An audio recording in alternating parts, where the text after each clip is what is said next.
तैयारी रुक एक मिनट की।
लखन सियारा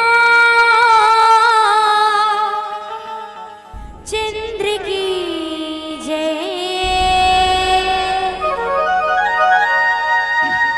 सभी श्रद्धालु से निवेदन है कि श्री राम जी के जयकारा दोनों हाथ ऊपर उठा के लगाना है। प्रेम से बोलिए राजा रामचंद्र की।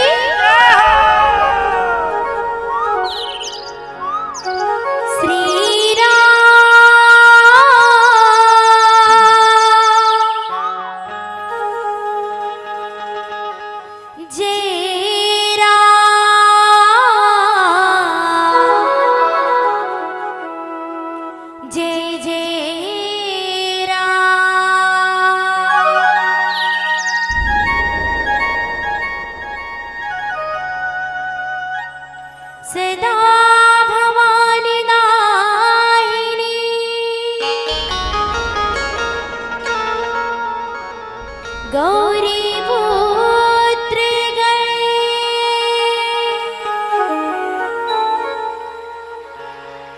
पांच देव मिल रक्षा करो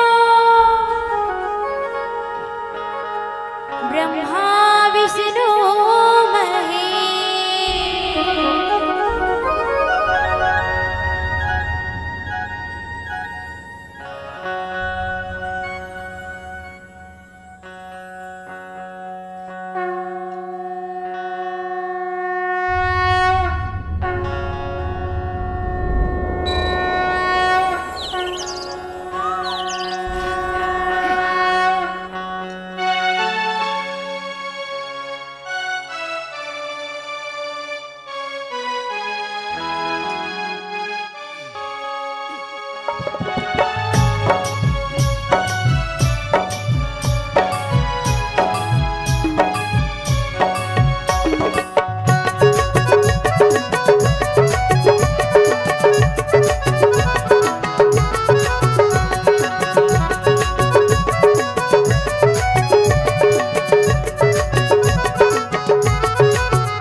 से बोलिए राजा रामचंद्र की जय हो। श्री गुरु चरण सरोज रज निज मन मुकुर सुधार बरनो रघुबर विमल जस सदायक फलचार बोधहीन तनु जानिके सुमिरा पवन कुमार बल बुद्धि विद्या देहु मोहि हरहु कलेश विकार लाली देह लाली रसे अरुधर लाल लंगोर वज्र देह दाना दलन जय जय कपिसूर गिरायर्थ जल बीच सम कैयत भिन्न बेन बंदौ सीताराम पद जिन्हि परम प्रिय खिन लखन सिया रामचंद्र की जय उमापति महादेव की जय पवन सुत हनुमान की जय। हाँ, मानस के प्रेमी श्रोता समाजदायी हो, बड़ा खुशी की बात है, बड़े आनंद की बात है कि आप मन के गांव में हर वर्ष के भांति यह वर्ष रामायण प्रतियोगिता के कार्यक्रम रखे गए हो। धन्य हो मल्ला, ये रामचरितमानस रूपी गंगा में डुबकी लगा के अवसर प्राप्त हुए थे। तो आओ हमार सत्संग मानस मंडली ग्राम सकरी वाले छोटे छोटे लइका मन के दहर ले समस्त ग्रामवासी दाई उद्दम मल्ला भैया मल्ला एवं नौधा समिति के आयोजक गणमान्य नागरिक मल्ला अध्यक्ष उपाध्यक्ष एवं समस्त ग्राम के देवी देवता मल्ला आए हुए बाहर से संत जन ज्ञानी ध्यानी मल्ला हमार नाने नाने सकरी बिलासपुर सत्संग मानस के ओर से दोनों हाथ जोड़ के सबो जन के श्री शरण में प्रणाम पहुँचे। मानस के प्रेमी सज्जनों, ऐसे तो भगवान के चरित्र ला बड़े बड़े संत मुनि महात्मा मन पार नहीं पाए, तिनला का हम पा सकबो। मति के अनुसार अपन बुद्धि के अनुसार ये भगवान के चरित्र ला सुनाई बर जाता हवन। एमा कोनो प्रकार के कहूँ गलती हो जही तो अपन लइका समझ के माफी दे हो। बोल लखन सिया रामचंद्र की जय। मानस के प्रेमी सज्जनों, सोने के कटोरी में दूध मलाई, सोने के कटोरी में दूध मलाई आप सबो जनला सन 2024 के नया साल के गारा गारा बधाई हो, गारा गारा बधाई हो। मानस के प्रेमी श्रोता समाज, कथा प्रसंग आरण्य कांड के अंतर्गत दोहा नंबर 28 मां हमला चर्चा करना है। तो आओ एक संगीत के बाद ये दोहा में चर्चा करबो। बोले लखन सिया रामचंद्र की जय।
छत्तीसगढ़ के ही माटी महान महान रे भरत भुइया की माटी महान ओरे ओरे ओरे छत्तीसगढ़ के ही माटी महान महान रे भरत भुइया की माटी महान इमामत को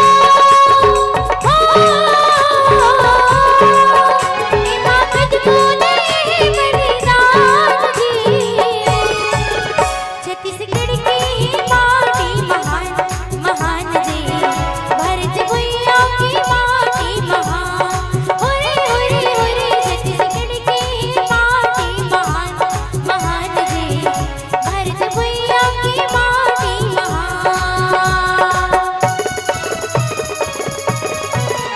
आहा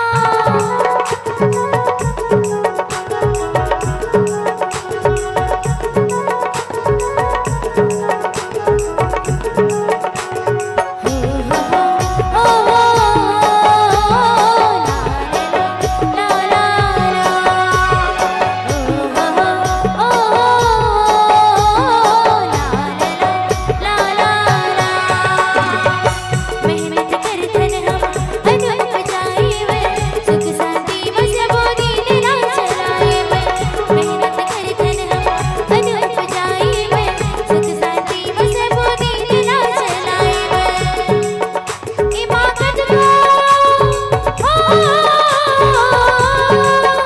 इमामत को नहीं बलिदान जी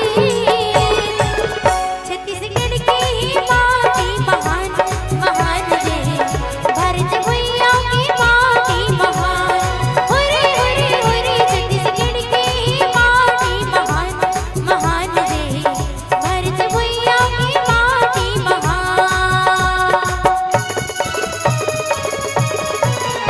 आहा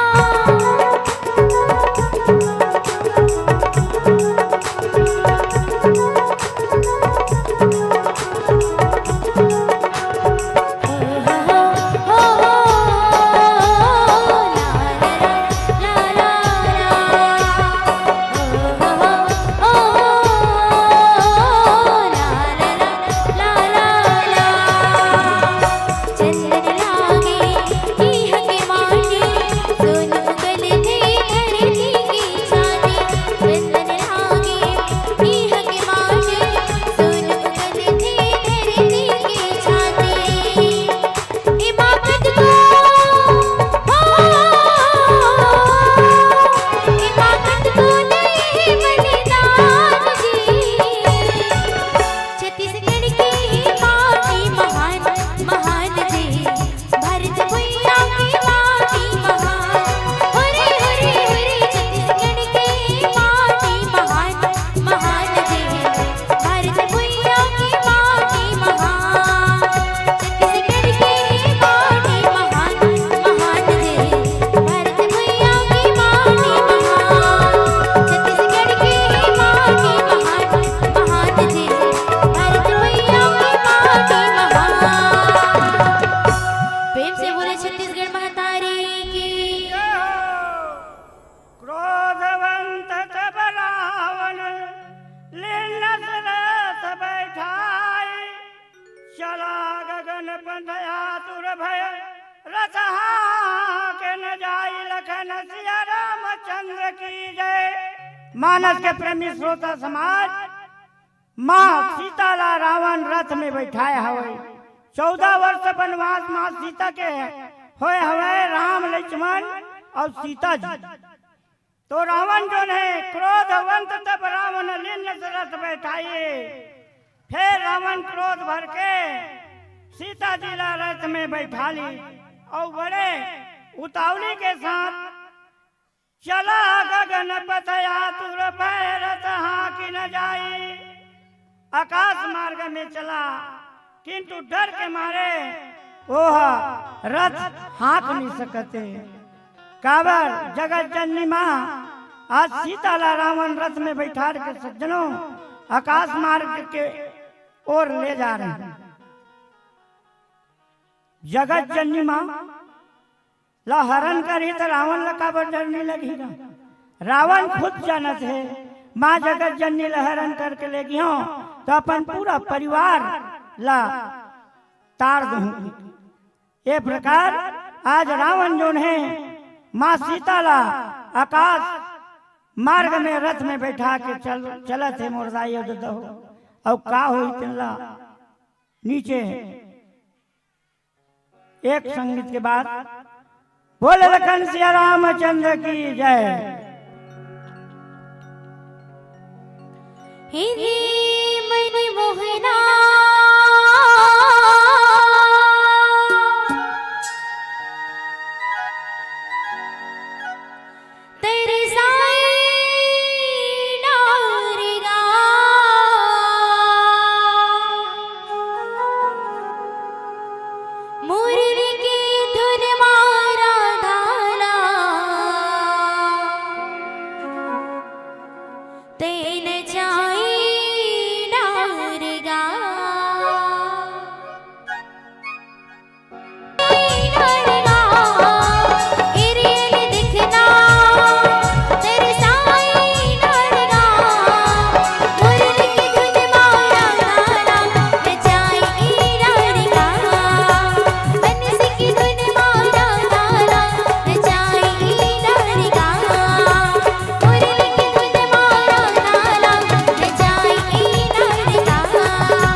मानस के प्रेमी श्रोता समाज रावण माँ सीता ला रथ में चढ़ा के आकाश मार्ग में चलत है।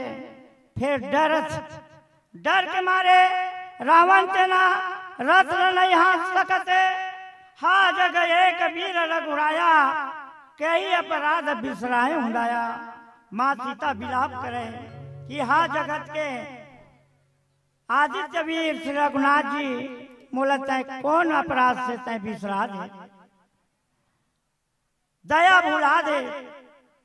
आरती हरण शरण सुखदाया हा रघुकुल सरोज दिन नायक। दुख के हरने वाले शरण गत के सुख देने वाले हा रघुकुल के कमल के सूर्य तय मोल कौन कारण से तय बिसरा दे। माता सीता मानस के प्रेमी श्रोता समाज बहुत विलाप करत है। रावण रथ में चढ़ा है जरूर लेकिन वह डरत है। अनेक प्रकार के विलाप करत है कि हे रघुनाथ तय काबर मोला बिसरा दे। हाँ लक्ष्मण तुम्हारा नहीं दोषा सो फल पाया किन्न से रोसा। हे लक्ष्मण तोर कोई दोष नहीं है। मैं क्रोध करें ओखर फल मैं आज पावत। श्री जानकी जी बहुत प्रकार से विलाप करत है। हाय प्रभु विविध विलाप करति वैदेही भूरी कृपा प्रभु दूर सने। हे प्रभु कृपा तो बहुत है परंतु इसने ही प्रभु दूर रह गए। अनेक प्रकार से पछतावा माँ सीता जो है रावण के रथ में बैठे बैठे पछतावा थे विलाप करे थे। वो का हो इतना एक संगीत के बाद नीचे चर्चा करबो। बोले लखन सिया रामचंद्र की जय।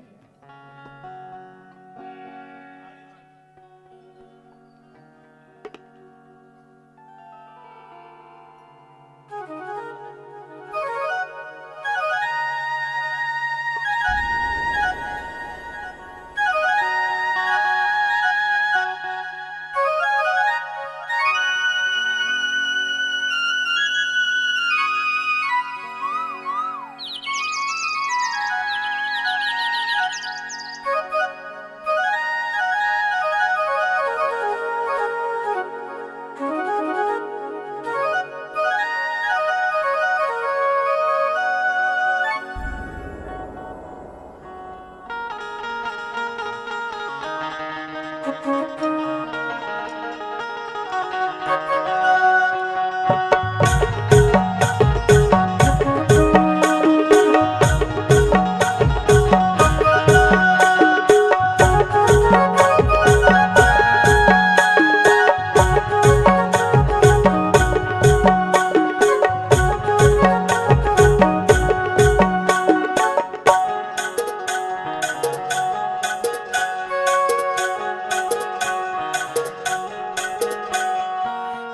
रामा मनमा बसावा पहिला हे प्रभु दिलमा बसावा पहिला हे रामा मनमा बसावा पहिला हे प्रभु दिलमा बसावा पहिला नहीं तो बुलावा तो ना दिलमा बसाया लेना नहीं तो बुलावा तो ना दिलमा बसाया लेना तन मन अर्पण हीगा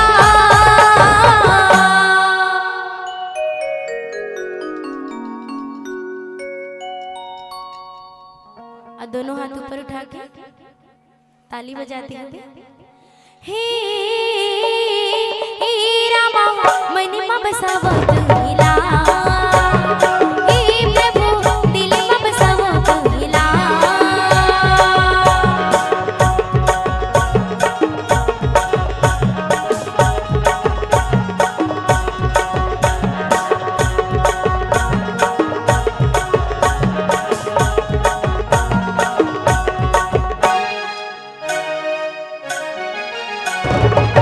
जग के सहारा दोना कहीं थे रामा मोर जन्म जन्म के तेरी सहारा मोर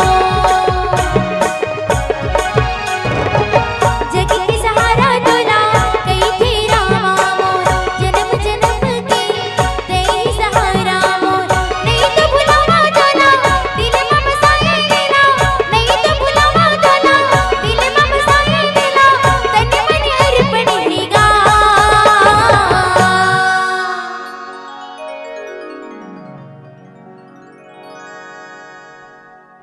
हे रामा मनमा बसावा पहिला हे प्रभु दिलमा बसावा पहिला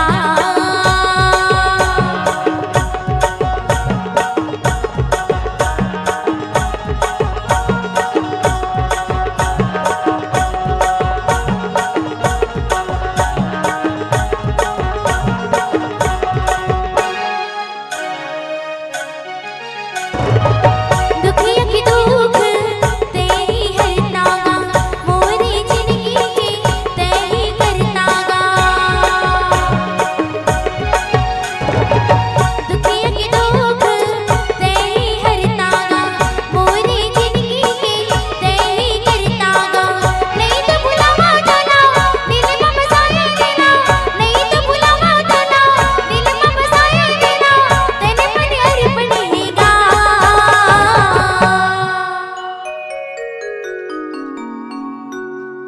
और ताली बजाते हुए हे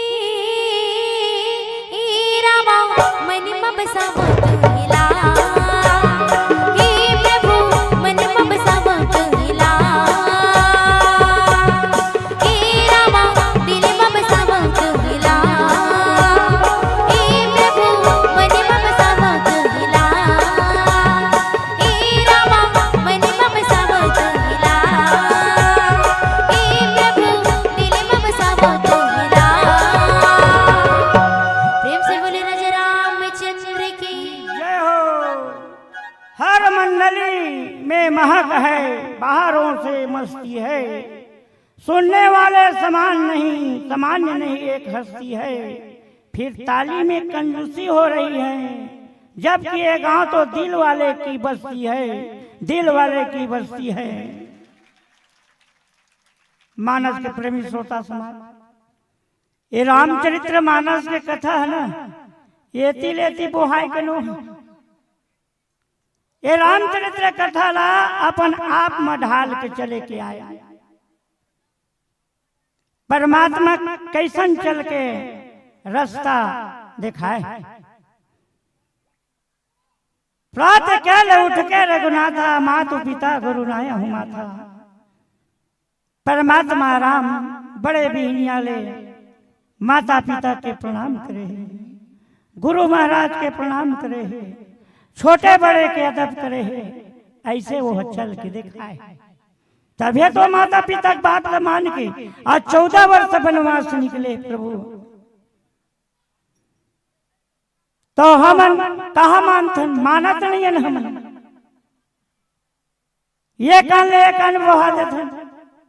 मानस के प्रेमी श्रोता समाज दाई हो हो, ये भगवान के चरित्र ला अपन में उतार के देखो।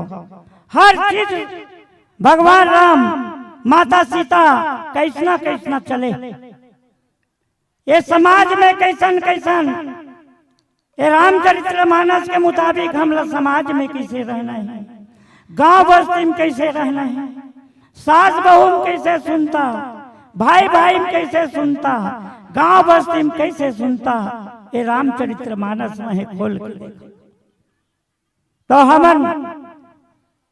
हमन सुनता नहीं करन, ऊपर में राम राम भीतर में कसे, और खाले मनी राम शक्कर मिठाई।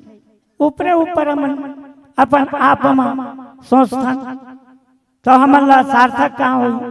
आज माँ सीता ला कितना बड़ा भारी विपत्ति होगी।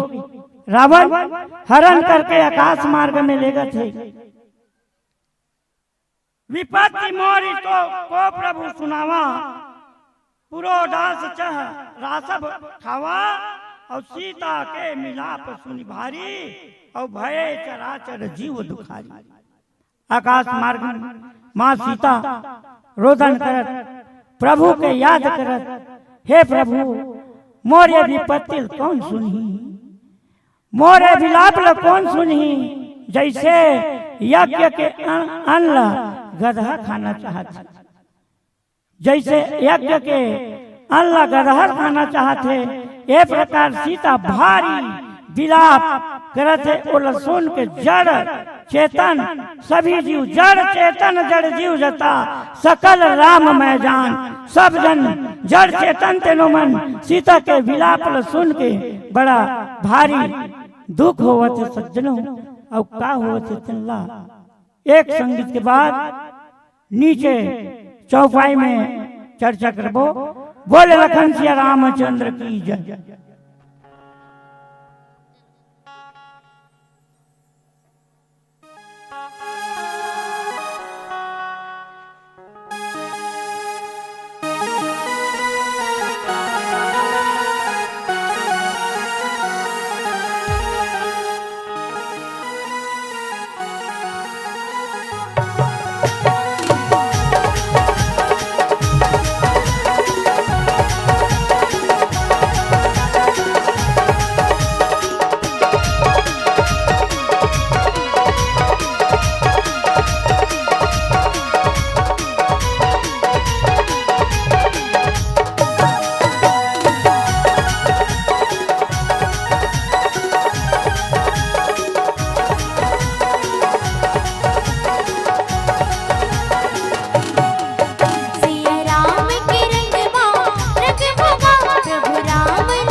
है लाली, कुंवारी विवाहित होती है जब माथे में होती है लाली, जब दीपक घरों में जलती है तो होती है दिवाली, मंडली को जब आनंद लगती है जब बजती है ताली, जब बजती है ताली। मानस के प्रेमी श्रोता समाज, माँ सीता के विलाप, जड़ चेतन जीव कोने पेड़ पौधा मन जड़ चेतन जतका तेन मन दुखी होवत है, गीत रात सुनी आरत बानी, रघुकुल तिलक नारी पहचानी। गिद्धराज जटायु सीता के दुख भरी आवाज ला सुन के पहचान ली कि ये तो रघुकुल के तिलक श्री रामचंद्र जी के पत्नी है। ये प्रकार जान के गिद्धराज अधम निचाचर लिन्न सजाए, अजीमी मक्ष बस कपिला गाई। अरे नीच राक्षस, बुरी तरह से लिए जा रहे हैं आकाश मार्ग में, तो नीच राक्षस के ललकार थे जटायु। जटायु कौन है? राजा दशरथ के मित्र है। अरे रावण, तय नहीं जानत का, तय कैसे करत है? आज राजा है तोला फपथे ये काम है। तो रावण की थे, ये जटायु घुस मोर हट, मोर सामने से। जटायु जरूर जानत मैं रावण से जीत नहीं सकूं, रावण से मैं जीत नहीं सकूं। काबर वो तीनों लोग के विजेता है। फिर जटायु कही, अगर कहूं मैं ये नारी के सम्मान नहीं करी हूं तो पहले नंबर ये मूर्ख के गंती मोर मरे। पुरुष जाति में धब्बा लग रही। ये प्रकार कही के रावण ला ललकारे हवे, तो रावण तय जैसे कपिला गाय प्लेट में के पाले पड़ गए वैसे तय ले जाता। सीते पुत्र से कर जन त्रासा त्रासा करी हो जा तू धान करना सा। अब बोला हे सीता, हे पुत्री, भय मत कर, मैं ये राक्षस के नाश कर दूं। ये कह के पक्षीराज धावा क्रोधवंत खग कैसे और छूटा है पति पर्वत कहूं जैसे।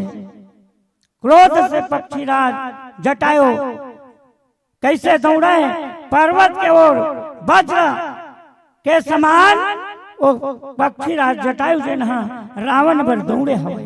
और का हुई तल्ला एक संगीत के बाद नीचे चौपाई में चर्चा करबो। बोल लखन सिया रामचंद्र की जय।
भट्टा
मानस के प्रेमी श्रोता समाज,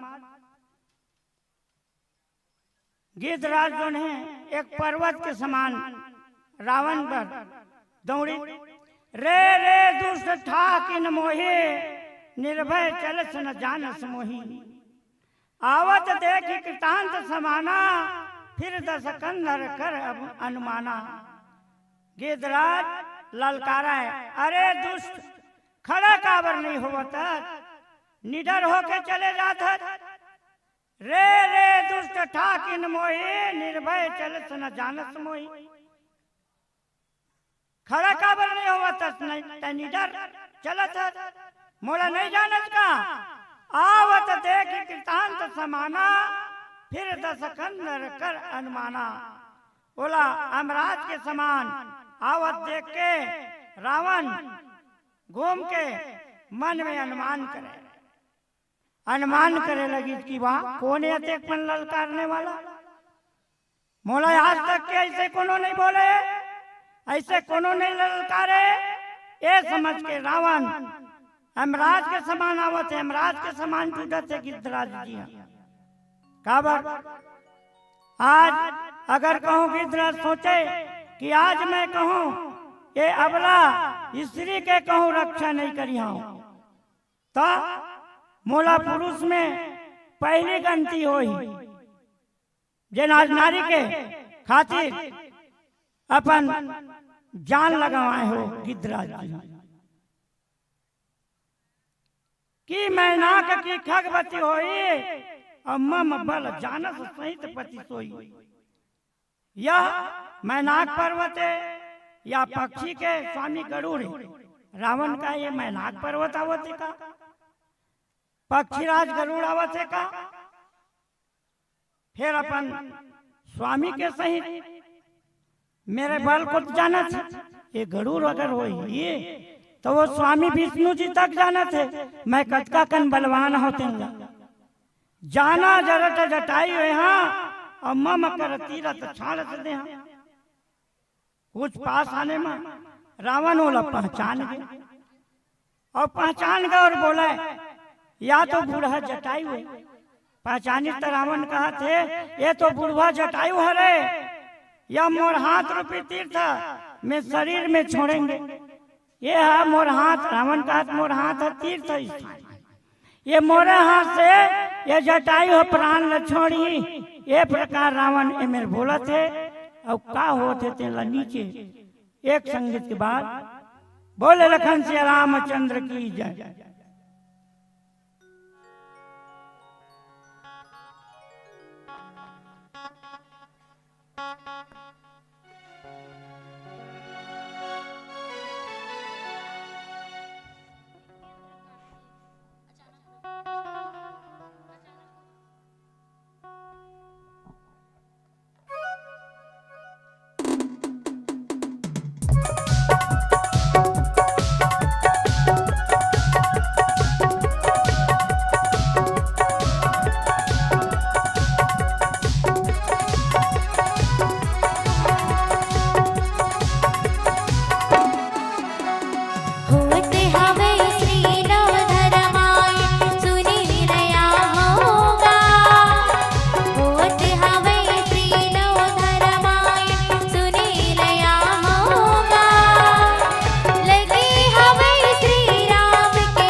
जिंदगी है, 4 दिन के जिंदगी है, तन फुटका कस पानी है। रटह डारक एक दिन ये टूट जाही, रटह डारक टूट जाही।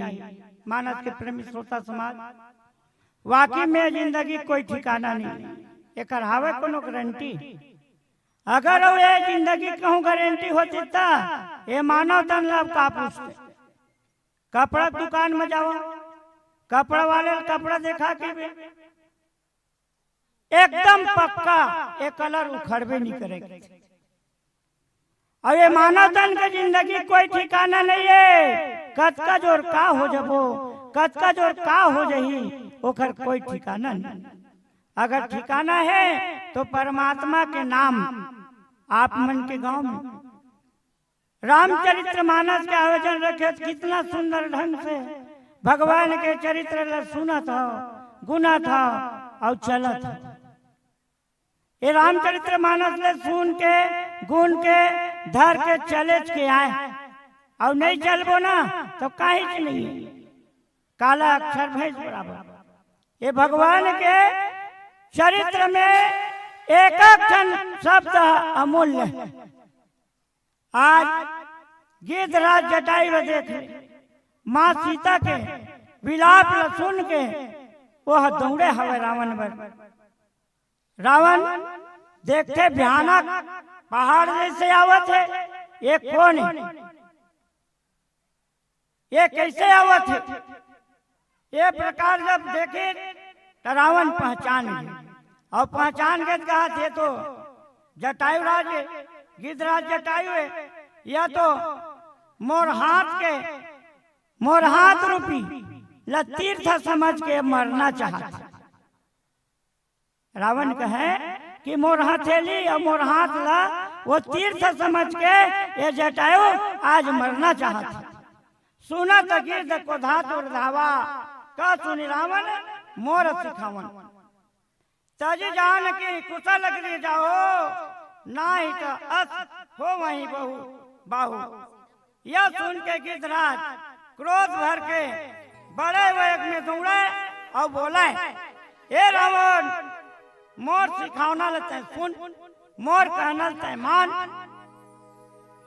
जानकी जी लेते छोड़ दे, कुशल पूर्वक तय अपन घर चले जाओ। तज जान की कुशल अग्नि जाओ, नाही तो अस होई बहु भाव।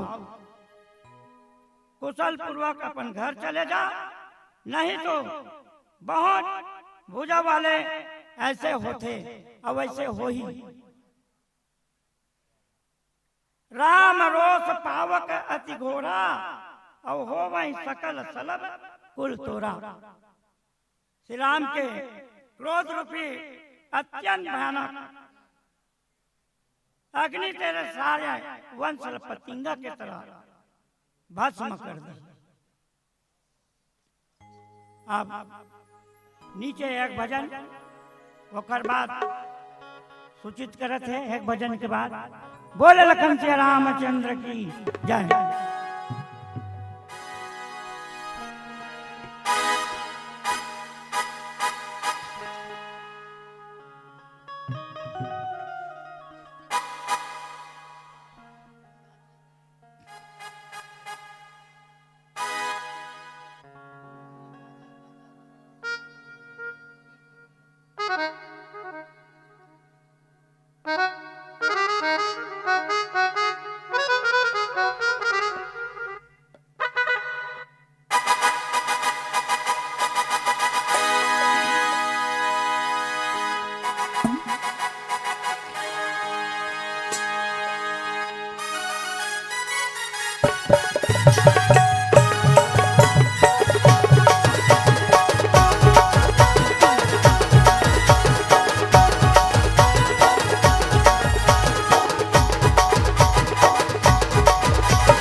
बजाते हुए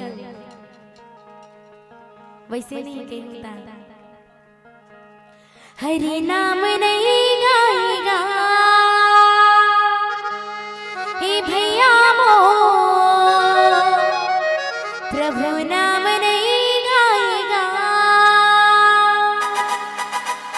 हरि नाम नहीं गाएगा हे दीदी मोर हरि नाम नहीं गाएगा हरि नाम नहीं गाएगा हे भैया मोर हरि नाम नहीं गाएगा गाले गाले दीदी राम गले गले गले भैया राम गले तू पारा पाऊंगा नहीं तू पावेगा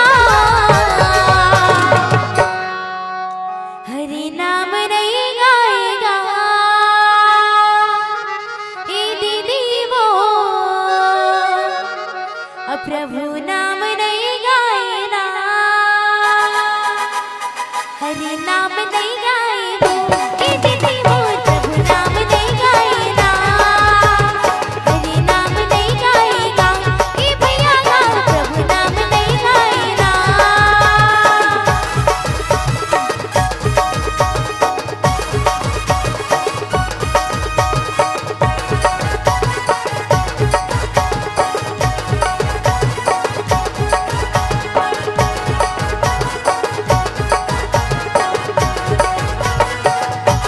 तोरे तरस पाए काटे भोले बाबा लान जाए मन के मंदिरिया नंदी बाबा घर में आए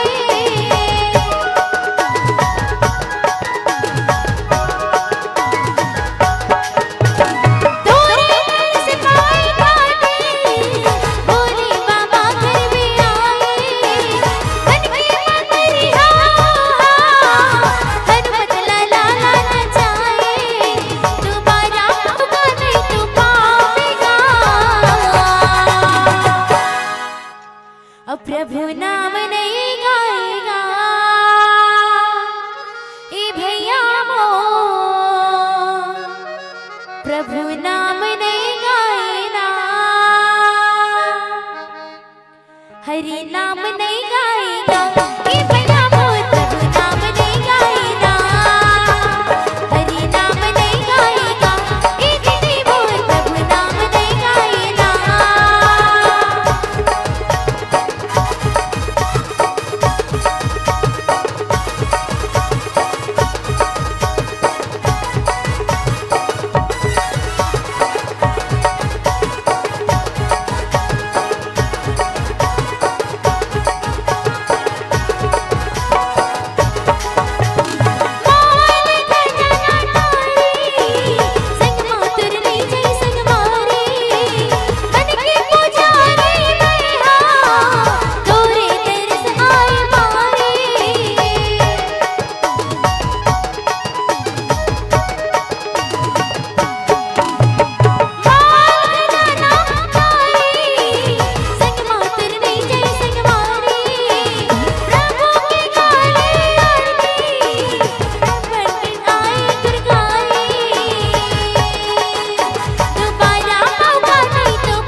अब सभी जन इस निवेदन है पूरा पूरा दोनों हाथ ऊपर उठाएंगे और प्रभु नाम नहीं गाएगा ए दीदी वो हरि नाम नहीं गाएगा प्रभु नाम नहीं गाए वो ए दीदी वो प्रभु नाम नहीं गाएगा हरि नाम नहीं गाए वो ए भैया हरि नाम नहीं गाएगा प्रभु नाम नहीं गाएगा ए भैया बोल हरि नाम नहीं गाएगा प्रभु नाम नहीं गाए वो ए दीदी बोल प्रभु नाम नहीं गाएगा हरि नाम नहीं गाएगा ए भैया प्रभु नाम नहीं गाएगा हरि नाम नहीं गाए वो ए दीदी बोल प्रभु नाम नहीं गाएगा।